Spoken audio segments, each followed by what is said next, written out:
In this tutorial, I'll show you how to use Jotform AI to make a spelling quiz.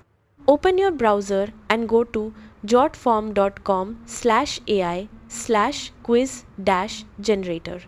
Once the page loads, enter a prompt describing the spelling quiz you want to create. Click Continue to proceed to the customization page. Choose the number of questions, select your preferred language, and set the question type to multiple choice. Click Generate and wait while Jotform AI creates your spelling quiz.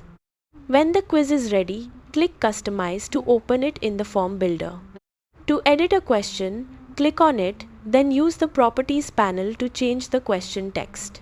If needed, update the answer choices in the Options section. When you're finished, click Preview Form to test your spelling quiz and make sure everything works correctly. That's how to use Jotform AI to make a spelling quiz. Thanks for watching.